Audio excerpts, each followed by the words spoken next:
The cameras were supposed to bring her peace. Admiral Rebecca Hayes had faced enemy submarines in the dark Atlantic and negotiated ceasefires in rooms thick with tension, but nothing terrified her more than leaving her 3 children alone. Her triplets, Eli, Emma, and Ethan, had been born premature, fragile, and diagnosed with a rare neurological condition that left them paralyzed from the chest down. They were brilliant, bright-eyed, and heartbreakingly dependent on round-the-clock care.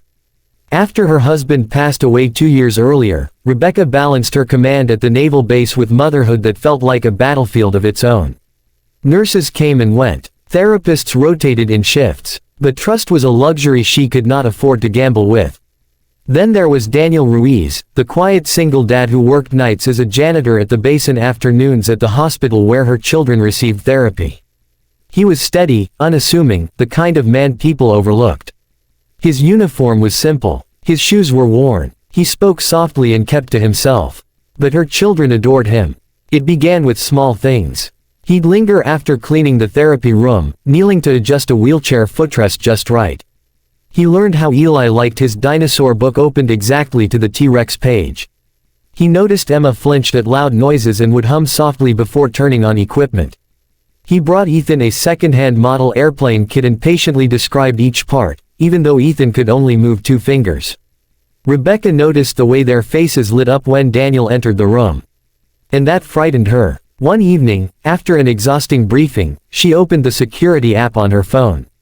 She had installed cameras in the therapy center's playroom, not because she distrusted Daniel specifically, but because she trusted no one completely. The footage loaded. Daniel was there alone with the triplets.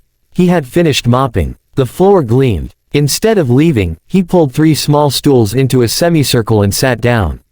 Rebecca leaned closer to the screen. He wasn't cleaning anymore. He was reading. Not just reading, performing. He animated every character voice in Treasure Island, shifting his tone from gruff pirate to frightened cabin boy. The triplets were captivated. Emma's shoulders trembled with silent laughter. Eli blinked rapidly, his version of applause. Ethan strained forward, eyes shining.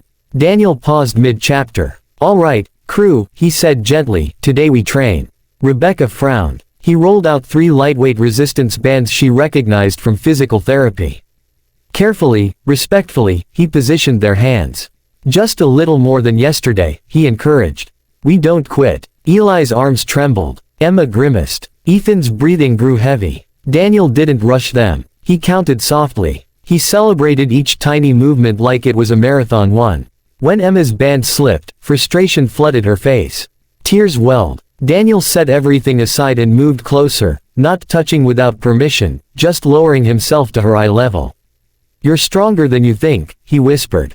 "And even if your legs don't move, your heart does. And that's what makes captains." Rebecca felt her throat tighten. The session lasted nearly an hour.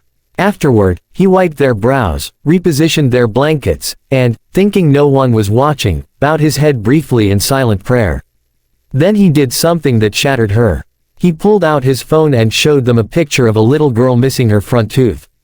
"That's Sophia," he said proudly. "She says hi." His daughter. Rebecca had known he was a single father too. She hadn't known he was working double shifts to afford Sophia's medication for severe asthma. She hadn't known he took the bus across town to save gas money. She hadn't known he stayed late, not for overtime pay, but for her children.